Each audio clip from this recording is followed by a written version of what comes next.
The circuit is now complete. When I first came, you thought I was a learner. Now I am the master. I am Satoshi Nakamoto, and I have come to reclaim what is mine.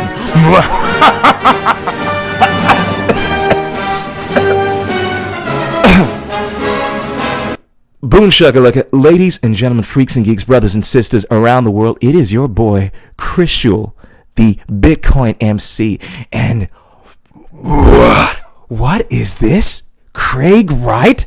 Satoshi Nakamoto? No! This is ridiculous. Craig Wright can't be... Craig... What is this ridiculous news I keep hearing on the interwebs that Craig Wright is Satoshi Nakamoto? People are so ridiculous, right? I mean, everybody knows that Craig Wright is a fraud. Craig Wright is a liar. I mean, Craig Wright couldn't be Satoshi. I mean, ladies and gentlemen, now, no doubt, unless, of course, you've been under a rock, you become aware that Craig Wright has been granted copyright ownership of Bitcoin, the original Bitcoin, the white paper, and the first iteration of Bitcoin. Oh, this stuff is so unbelievably fascinating. I was dwelling on the history of Bitcoin, and it has the makings of a Hollywood movie, don't you think? If you've been following this thing, you understand the players, you understand the history. It has all of this cryptic, how appropriate, cryptic story, all these cryptic themes within the Bitcoin story in regards to its origin. People don't know who Satoshi Nakamoto is. Of course, we do know who it is now. Of course, we've known who it was for a very long time. Of course, most people don't want to accept that because the idea that Satoshi, the godlike figure, the Jesus Christ figure, could be immortal, could have the same tendencies that any normal human being would have, tendencies to get angry, to be arrogant at times, to behave like a child. We don't want to accept that. And as a result, Craig Wright will never be accepted in the eyes of many as being Satoshi Nakamoto. But let's before we even go into the Craig Wright scenario, let's have a look at the official story. All right. So we know back in 2008, 2009, a white paper was released, a peer-to-peer electronic cash system, something to that effect. Now, this was released in response to the financial collapse of 2008. And this white paper essentially allowed people to transact without a Federal Reserve, without a third party, a form of electronic cash that basically was a sound money system that allowed for accountability and could not be manipulated like we have in the current financial system, where the Federal Reserve can print money, essentially counterfeit, and devalue your dollar. And people were obviously taken back by this concept. And it first started being developed on by a guy by the name of Gavin Andresen. And in the early stages, Satoshi Nakamoto was working on it. And here's the interesting thing. So we have, in the early days, this guy called Gavin Andresen and Satoshi and Mike Hearn, amongst other names, working on Bitcoin. And eventually, Satoshi Nakamoto left the space, gave the keys to Gavin Andresen. And this guy is a very important figure. Take note of this guy. And Gavin Andresen continued to work on this thing. And sometime later, Craig Wright comes back into the field. He's, well, at this time we don't know who Craig Wright is, but he's apparently outed as being the guy behind the creation of Bitcoin. So he's doxxed, and he goes out on public TV, announces that he was one of the main figures involved in the creation of Bitcoin. In fact, I think we have a little video here of what happened. This is one of the... My name's Craig Wright, and I'm about to demonstrate a signing of a message with the public key that is associated with the first transaction ever done on Bitcoin. And who does the world think did that first transaction? What's the name associated with that first transaction? The monkeyer is Satoshi Nakamoto. So you're going to show me that Satoshi Nakamoto is you? Yes. Liar! It's not Satoshi Nakamoto! No! Can't be. No. Can't be Satoshi Nakamoto would never announce he was Satoshi Nakamoto. But anyway, of course, after this public announcement, a lot of people disputed it. A lot of people claimed that it was fraudulent, and we're going back and forth. People saying that it wasn't fraudulent. A lot of evidence came to the fore. And as happens with pretty much any big case like this, any big news like this, there'll always be critics, always people that denounce the truth. There is no issue on this planet that is not controversial. People will always have arguments in regards to how it is not true. So anyway, essentially Craig Wright came out reluctantly, announced the fact that he was responsible for it. Not long after, Ian Grigg, along with John Matonis and Gavin Andresen, actually announced the fact that Craig Wright was Satoshi Nakamoto. In fact, Craig Wright got in touch with Gavin Andresen. Mind you, the Gavin Andresen is the figure that had been communicating with Satoshi Nakamoto during the development and had a better understanding of his personality more than anyone. He gets flown to London essentially to verify that Craig Wright is Satoshi Nakamoto. Craig signs the Genesis block, which is This is the first block that was ever mined on Bitcoin, and uses the key associated with this, verified by Gavin Andresen. Gavin Andresen, being an absolute skeptic, makes sure that a fresh computer was ordered, nothing had been tampered with, and Craig Wright essentially signs the Genesis block in front of Gavin Andresen. What? Here's the fascinating thing. So Gavin Andresen has a lot of questions, realizes that Craig Wright essentially has the same kind of prickly personality that came across when he was dealing with Satoshi Nakamoto. Of course, back in the day, everything was covert, was never openly discussed in regards to their identity. So Gavin Andresen didn't actually know who Satoshi Nakamoto was. But essentially, after this meeting, comes out, announces that he does believe that Craig Wright is Satoshi Nakamoto. In fact, this is interesting. Let's have a look at Gavin Andresen. There is a video where he announces that he believes Craig Wright is Satoshi. This is fascinating stuff. Gavin Andresen, Chief Scientist at the Bitcoin Foundation. I do think Craig is Satoshi. I met with him in London.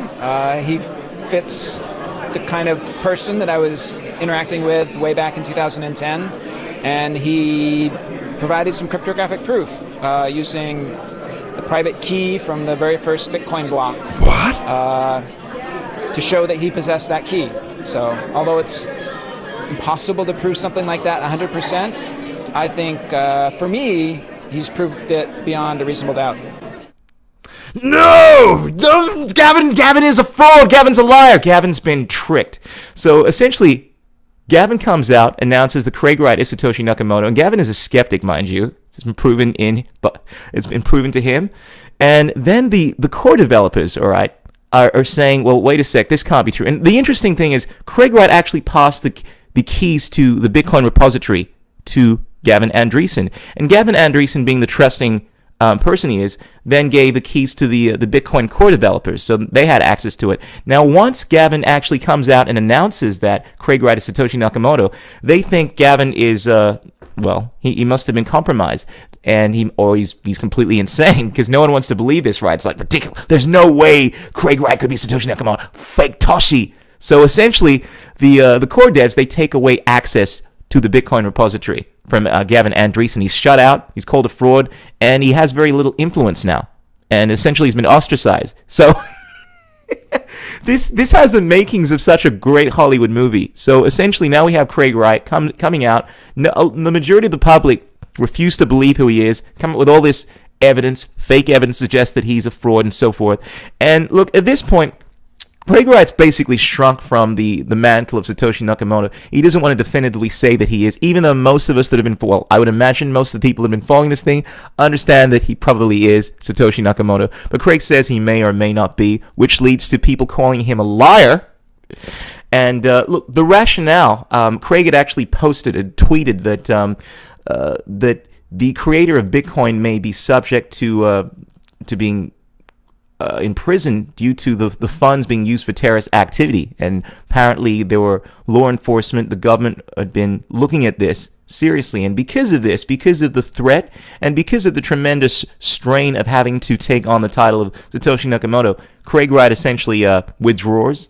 I'm sure there are many other issues relating to this, the fact that he's a very private person, strangely enough, and did not want to come out, did not want to be outed, reluctantly came out because a lot of people felt as if it was required of him, people putting pressure on him to come out. But essentially, after this whole fiasco with Gavin Andresen blows through, Craig Wright essentially shrinks back, says that he may or may not be Satoshi Nakamoto. Of course, a lot of people presume that he's a fraud. And the fascinating thing is just over the last few years, what we've seen happen now is Bitcoin going through these different forks. Of course, we have BTC, the main, what most people refer to as Bitcoin. In fact, there's a brilliant article on this. You got to check this out. This is Bitcoin Battle. This is an article created on Medium. Who is this written by? By a guy called Clean App, or at least that's his username. Anyway, this talks about the three main Bitcoins, which are Bitcoin, BTC, BCH, which is like the libertarian camp. These are the people that are all about having Bitcoin used by everyone, criminals and non-criminals. Bearing in mind, from the libertarian philosophy, I want to outline this. You know, a lot of people think of the BCH camp, which I'm going to be honest about you. I'm biased. I am basically in line with BCH ideologically. Now, the BCH camp, it's not so much that they are criminals. By definition, you can call them that, but they believe in the idea that the truth remains the truth regardless of how many people support it. It's this libertarian idea that ethics are universal. Just because something is a crime in a particular state does not make it immoral. And the idea of people being able to use drugs, sell and buy drugs, from a libertarian perspective, because it's not directly harming anyone, is not an immoral thing. Now, the other camps, for instance, BTC and BSV, they call this behavior criminal behavior, because technically speaking, it is criminal in most countries to actually sell or buy drugs. Bearing in mind, witchcraft was illegal. Slavery was legal. There are many things in society that have been deemed legal or illegal. Has nothing to do with morality. And the BCH camp, they're all about people being able to trade freely, not having governments restrict what you can do, provided you are not directly harming anyone in the process. Don't believe in the concept of taxation. Taxation is theft. And of course, the other camp, BSV, Bitcoin Satoshi's Vision, they're very much against this. And so is the BTC camp. But it's really interesting because this, let me see if I can get this out of the way. This graph here outlines the pros of each camp. So obviously BTC, they're all about big markets, incumbency, stealth, globalization. They have this mantra of decentralization. They want to have these 1 megabyte or 1 megabyte blocks to ensure that we don't have centralization. They're all about institutional adoption, blah, blah, blah, blah, blah. And this is where they got this wrong. Gavin Andresen isn't really behind BTC. He's actually more behind BCH, but doesn't openly speak about this stuff anymore ever since the Craig Wright, Satoshi Nakamoto fiasco. Then, of course, we have the libertarian camp, BCH. These were the first movers of Bitcoin. What happened was Bitcoin forked a couple of years back. I think it's been a couple of years now. And we had the people that wanted bigger blocks believed that essentially, they wanted Bitcoin to work. I mean, what happened in 2017 was that Bitcoin reached almost 20,000 USD. And because there were so many people on the market, people that were trading Bitcoin, it became incredibly laggy and incredibly expensive. It started costing something like upwards of $1,000 sometime. There was one time I wanted to make a transaction. I wanted to sell my Bitcoin, and it was going to cost me $1,000 to do that transaction. And a lot of transactions got caught up in the meme pool, which meant that a lot of people had to wait for days, for weeks even longer to get the transaction processed. And this is related to the block size being so incredibly small. As opposed to Bitcoin Cash, we've seen that the block size having been increased has meant that more people have been able to transact with very, very low minimal fees, just like how it was in the early days of Bitcoin. Now, BCH has this plan to continually scale to increase the block size, and BTC maintains that it's going to lead to decentralization. We got to have small block sizes. Anyway, as you can probably see by the tone of my voice, I'm not a big BTC fan. However, you know what? It's popular. People are continuing to buy it, and as people look in this world, the majority, the public vote with their dollar. So as long as that continues to happen, I got some money in BTC as well. And of course we have BCV. And this is the fascinating, this is, in my opinion, it is the most original chain. What eventually happened with Bitcoin Cash was there was a fork, there was an ideological, also a technical disagreement in regards to the direction of Bitcoin. And we have two camps once again. So from one camp to two camps, now three camps. Now we have the Bitcoin Satoshi's vision, which has Craig Wright at the helm. Craig Wright, who is Satoshi Nakamoto, who has recently come out and announced officially that he is actually that he's Satoshi Nakamoto. Reason being, he's become very distraught with the bastardization of Bitcoin. The fact that it's been butchered, obviously with the SegWit coin, and once again with Bitcoin Cash, in the fact that the main movers of Bitcoin, the main influences want Bitcoin Cash to go in this direction where it's private, it's anonymous, and the Calvin Ayre / Craig Wright camp, who are behind Bitcoin SV, they want this thing to be used by governments, to be used by everyone, which kind of flies in the face of what a lot of people thought of Bitcoin as being this dark market thing. Now, the creator, Craig Wright, wants there to be transparency. And look, from Craig Wright's view, Bitcoin is neither a government coin or a non-government coin. It's neutral. It keeps governments on one side honest in that everything is able to be seen on this ledger, on this immutable ledger. Therefore, governments have to be accountable, but also do criminals, people that are disobeying the law. It becomes difficult to cover your trail.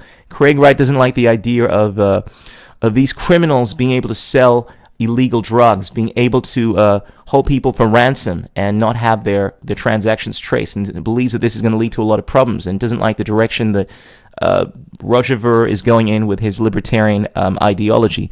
There were also some technical disagreements that led to the fort. But look, this thing needs to happen. I mean, ultimately, this is the history of pretty much every movement. It goes through fractions, or these different factions are created. Have a look at Christianity, the many denominations that have been created, starting off with this esoteric branch of Christianity. I mean, one of the earliest branches of Christianity was Gnostic in nature, and of course, it over time became this. The earliest texts we have verifying Christianity are from the Dead Sea Scrolls. They make reference to a group of people called the Essenes, and they were very Gnostic order. And the ideas that they have about Christianity are very, very different to what the majority of people have in regards to Christianity. And of course, there are many of these different denominations. There's Pentecostal. There's the Pentecostal faction of Christianity. There's the Lutheran movement, and you'll see over time how there've been all these different forks of Christianity. And the same applies with Bitcoin in regards to Bitcoin Satoshi's vision being the original. Most people don't think of that. The majority don't even think of Bitcoin SV as having anything to do with the original, even though it is actually most in line with the white paper and is helmed by none other than Satoshi Nakamoto, Craig Wright. I know a lot of people hate hearing that, but if you follow the history, it is so unbelievably clear what has been going on that it's scary, because people do not want to accept the truth. And unfortunately, the truth remains the truth regardless of how many people support it. Anyway, I want to keep this thing short because I tend to go on these long rants, but these are some of the pros and cons. Obviously, Bitcoin SV has been headed by Craig Wright, Calvin Ayre, both billionaires, particularly if you believe that Craig Wright is Satoshi Nakamoto, which is quite factual at this point in time. And Jimmy Nguyen, who's the lawyer, is the main media guy. And of course, we got Bitcoin Cash, headed by Jihan Wu, Roger Ver, and so forth, with Bitcoin BTC, headed by Zuko Wilcox. Not really by Gavin Anderson, but anyway.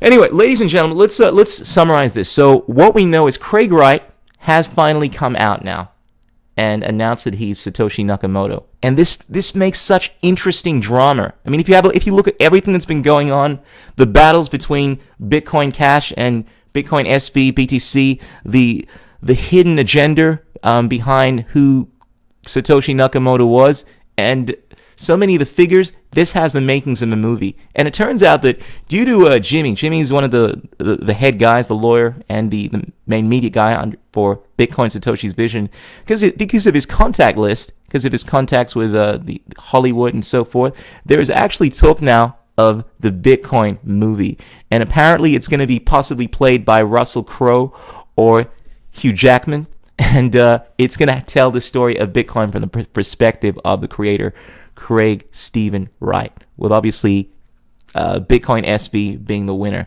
And look, obviously most people are thinking the real winner right now is BTC. I mean, BTC, what we have the market cap of it's approaching 9,000 at the moment. Pretty insane. We're very bullish, and Bitcoin Cash doing very well. It's increased by almost 14% over the last 7 days. And what's interesting is ever since Craig Wright announced, well, Craig Wright essentially was granted copyright status of the Bitcoin white paper and is now officially proving this. Well, this is the first step within proving this within a court of law. And a lot of people undermine the significance of what's happened here. Essentially, granted, look, yes, pretty much anyone can go and claim copyright ownership, but it's not an easy thing. And it's more the fact that you're subject to perjury if you were lying about that. So let's say you go and claim that you were the owner of the Bitcoin white paper and someone wants to contest this. You better make sure that you have deep pockets and you have a lot of proof. Otherwise, you're going to be spending a lot of fucking time in jail. And this is the thing that fascinates me. People have got to be aware of the fact that Craig Wright is so willing to prove this thing definitively that he's willing to, let's say just to play devil's advocate here, that Craig Wright is complete and utter fraud. Now, unless you're an idiot, Craig Wright is not a stupid person. The idea of doing something like that and not having any evidence to back it up, if you get called to court and you have to prove this thing and you're proven to be a fraud, it's not just your reputation. Now you have to go to jail. I don't think Craig Wright wants to spend his time in jail. So this is a very serious thing. I think even the people that have not been following the backstory in regards to this, understand the significance of what is going on here. Craig Wright outing himself as Satoshi Nakamoto on a legal stance. And the Bitcoin SV camp are all about proving this within the court of law, within the markets. They don't care about so much public opinion because you're going to have a lot of these cronies that just repeat what's been told to them. Twitter is this cesspool of nonsense. There's a lot of truth that goes on Twitter, but it's just people repeating nonsense that they've heard from someone else. And before you know it, you have the majority of the people subscribing to ridiculous ideas. If you rely on the majority, you will find that often you are in the wrong camp. You know, one of my favorite quotes is, anytime you find yourself on the side of the majority, take a step back and question your currently held positions, because the majority often behaves like sheep. So look, but what's interesting is the crowd. On the flip side of this, the majority are showing their favor of what coin and what they believe, obviously through market cap. And what we can clearly see is Bitcoin SV has increased by 75% the value over the last 7 days, which is insane. I think it's doing better than any coin, and this is obviously in light of the news of Craig Wright outing himself as Satoshi Nakamoto. So boom shakalaka, fascinating stuff. So the movie is most likely going to be made, and I think it's going to be fascinating as fuck. We have all these different elements. We have all of this intrigue, this secrecy behind the identity of Satoshi Nakamoto, and it's only heating up. I mean, recently, Roger Ver, who was very much, he wouldn't say it openly, but was very much in favor of Craig Wright, didn't agree with everything that Craig Wright believed, but was pretty much alluding to the fact that Craig Wright was probably Satoshi Nakamoto until the fork happened. Now he's very convinced that Craig Wright is a fraud, has actually said so openly, that Craig Wright is a fraud and a liar, even though not long ago he was saying, he believes Craig Wright probably is Satoshi, or at least had something to do with the creation of it. And personally, I'm a little sus in the fact that at the time that they've had this massive dispute, now Roger Ver is very much under the idea that Craig Wright is not Satoshi Nakamoto. Now he talks about how Craig has made certain factual errors in regards to this understanding of Bitcoin that has made him question whether he's Satoshi Nakamoto. But I think realistically it has to do with the fact that now ideologically they're no longer aligned and they're going very, very different directions. And it's very easy to not believe someone when you don't like them. So what's happened is now Roger Ver, having called Craig Wright a fraud and a liar, has been sued by Craig Wright. And now they're going to court. Craig Wright is suing Roger Ver for for slander, at least something along those lines. There's a great article discussing this stuff over here. Yeah, so here we go. Roger Ver snub prompts Craig Wright's lawyers to seek court order over libel claim. So legal representatives for Dr. Craig Wright are about to serve Bitcoin.com Roger Ver legal papers. This happened some time back. This has already happened. And now Roger Ver is getting ready to go to court with Craig Wright. You see, this is the thing about Bitcoin SV. They're trying to prove this thing within a court of law. Now, a lot of people are on the mindset, look, Craig Wright is an absolute fraud. Well, here's the thing. Craig Wright, subjectively in your eyes, may be a fraud, but anyone that's even looked at any of his information, and look, a few years ago when I started going through his works, it became so unbelievably clear that Craig Wright's understanding of this thing was so much beyond everyone else's that I'd listened to. The guy is, regardless of what you may think, a genius. And I would be more impressed, actually, if he was not Satoshi Nakamoto at this point, because the ability to weave up all of this stuff in regards to what's happened and be a fraud is far more impressive, in my opinion. I think it's far more likely at this stage that, of course, he is Satoshi Nakamoto. Occam's razor. Simplest explanation is usually the truthful one. But look, let's say he's not. He's not Satoshi Nakamoto. His understanding, the things that he's done, the things that we know he's done, the fact that he has over, 17 degrees at this point in time. A lot of people are, it's bullshit. But you can verify this shit. There's so much stuff that people are saying has been proven that is showing Craig Wright as a fraud. But when you actually do the research yourself, it's very clear that he is backing up what he says. Of course, he makes predictions, like many of us do, that don't often come to the fore. I mean, Craig Wright has often said that he never wants to come out and basically openly address that he's Satoshi Nakamoto. He doesn't want to have any king. This is some years back. He didn't want to have a situation where we have one ruler. But because he became so upset with what was going on within the space, he's changed his mind, which everyone has the right to do. Anyway, I keep going off on tangents right now. So we have this court case going on with Roger Ver and Craig Wright. In addition to potentially other cases, I mean, Craig Wright has called out John McAfee, and I'm a big fan of McAfee. McAfee is a libertarian through and through, and look, this is going to be interesting. I'm just taking a seat back, and I'm just watching this, but essentially, John McAfee came out and also announced that he believes Craig Wright is a fraud, which does fit with his narrative. I mean, look, if you're in the libertarian camp, and you have a figure, regardless of who the hell he is, trying to ruin this game that you got going on over here, about trying to create a system where people have access to their own money, can use their money for whatever they want. And, you have Mr. Satoshi Nakamoto, Craig Wright, saying, look, I don't want you drug dealers being able to use this thing that I created. Obviously, you're going to use what you can in order to shut him up. And this is what I feel is going on. So, look, John McAfee has said that he believes he knows who Satoshi Nakamoto is. So, look, regardless of... And here's the thing. This whole environment is about verifying, right? Don't trust, verify. Go and verify. If people actually did their homework, to me it would be very clear what's going on. But of course, people don't have time for this shit, and people tend to just follow people that they trust. Understandably, John McAfee he seems like a very trustworthy guy. I like him, and if you don't do your research, you're probably going to fall victim to a lot of the things that he's saying. And look, I'm sure he means well. Look, he may believe he knows who Satoshi Nakamoto is, but it's pretty clear right now, unless, of course, you haven't really been doing your research, that Craig Wright, without a shadow of a doubt, has been involved in the creation of Bitcoin. And according to Craig Wright, I mean, I was actually wrong about this. I was under the idea Craig Wright was just one of the main figures and didn't have that much to do with it. It was probably David Kleiman that was responsible for a lot of the work. But it turns out that Craig Wright actually wrote the blueprint. Not only the white paper, but created the first iteration of Bitcoin. I mean, the guy was a coder. There's history of him doing this stuff for a long period of time. If you have a look at history, all the other things that he's created even beforehand related to Bitcoin, it is so transparent. If you follow the trail, that Craig Wright is the creator, the inventor of Bitcoin. So, to me, it's transparent if you do your homework that Craig Wright is 100% responsible for the creation of Bitcoin. And I was under the idea, maybe he just did this a little, but essentially created this thing and delegate. He had obviously people that he was working with. He had employees that he hired to create aspects of this thing. But according to him, the majority of the work, something like 80, 90% of the work was his. So there we go. From the mouth of the, what do they say? The mouth of the horse himself. Craig Wright. So as far as I'm concerned, the fact that he now has to prove this within a court of law, he's subject to perjury. I'm inclined, unless you're an idiot, which I don't think Craig Wright is. I mean, he's many things. He's arrogant.